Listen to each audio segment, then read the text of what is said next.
Good day, my friends. Welcome to another exciting episode of the Daily Torah broadcast, a ministry of the Messianic Discipleship Institute. Today we are in part 31 of our series on God's plan for humanity. And as always, I pray that you have been enjoying this series so far. Please write us and let us know what you've been getting out of this series. Remember, you can always visit us at mymdi.org. Yesterday, we started our discussions on the next step of God's plan for humanity, the Day of Atonement, and how sin and Satan must be removed before we can dwell together with both our Messiah and the Father and finally have true peace upon this earth. Today, we will journey deeper into the spectacular day and why we must afflict our souls on this day. As I said yesterday, Yom Kippur is unlike any other holy day, for it is the only day where we are called to afflict our souls or to fast, to deny ourselves food and water for 24 hours, to humble ourselves. It's a day of solemn rest. But why afflict your soul? Many look upon fasting as undesirable. Yet the purpose and the benefits of a good fast are widely known. A fast purifies the body. It removes the toxins and cleans out all the junk that has been accumulating in the cells of your body. When one has finished a fast, they are rejuvenated and refreshed. It is a perfect picture of being a spirit-filled being, not requiring food or water, living and existing in a state of holiness without sin. The scriptures tell us that the wages of sin is death, and until we are resurrected or changed into immortal beings and Hasatan is removed from this earth, there will always be sin dwelling among us. In the 16th chapter of Leviticus, this is beautifully portrayed how this will happen. It's important that we understand this chapter. Let's turn there now in Leviticus 16, starting in verse 1. The Lord spoke to Moses after the death of the two sons of Aaron, when they drew near before the Lord and died. And the Lord said to Moses, "Tell Aaron your brother not to come at all times into the most holy place within the veil, before the mercy seat which is on the ark, lest he die. For I will appear in the cloud on the mercy seat. Herewith shall Aaron come into the sanctuary, with a young bull for a sin offering and a ram for a burnt offering. He shall put on the holy linen coat, and he shall have the linen breeches on his body, and shall put on the linen sash, and he shall be dressed with the linen turban. They are the holy garments. He shall bathe his body in water and put them on. He shall take from the congregation," now listen to this, "he shall take from the congregation of the children of Israel 2 male goats for a sin offering and 1 ram for a burnt offering. Now, Aaron shall offer the bull of the sin offering, which is for himself, and make atonement for himself and for his house.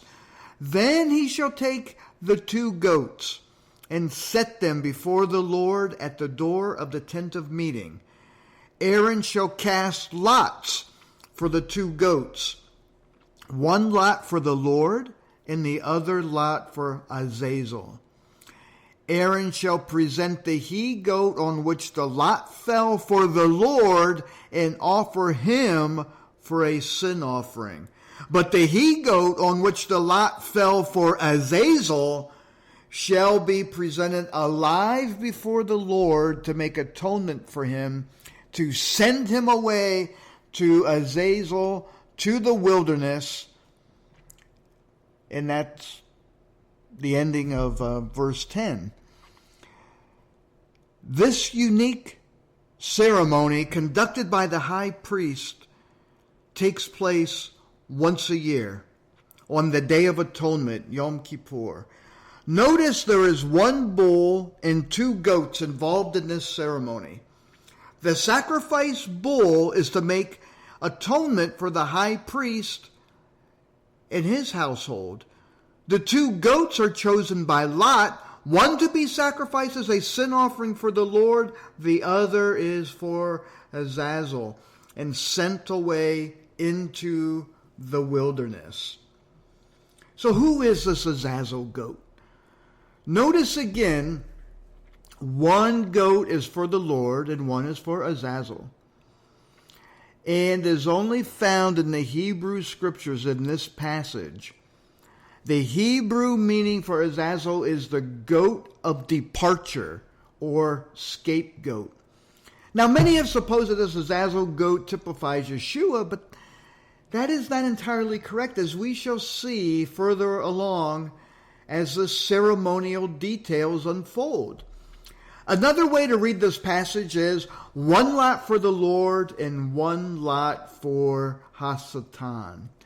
Atonement must be made, my friend.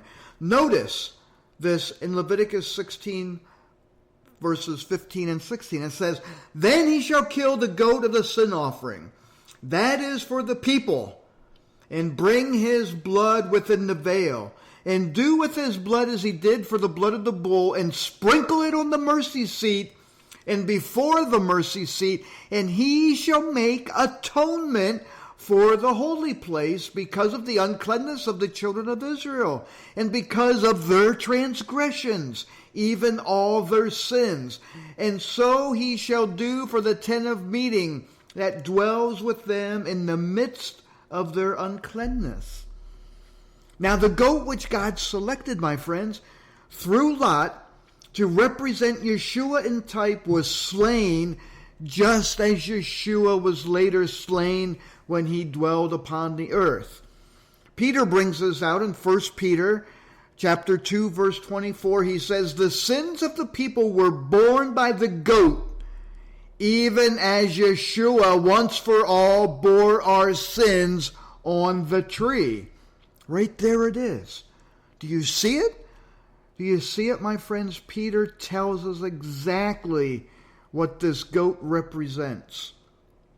The earthly type of God's throne was the mercy seat in the Holy of Holies. After Yeshua died, he went to the heavenly mercy seat, interceding for us as our high priest. Paul states in Hebrews chapter 6, verses 19 and 20, he says, "Which hope we have as an anchor of the soul, both sure and steadfast, and which enters into that within the veil, where the forerunner has entered for us, even Yeshua, having become a high priest forever after the order of Melchizedek." Remember, I talked about Melchizedek episodes ago, how Yeshua is after the order of Melchizedek, the king of righteousness.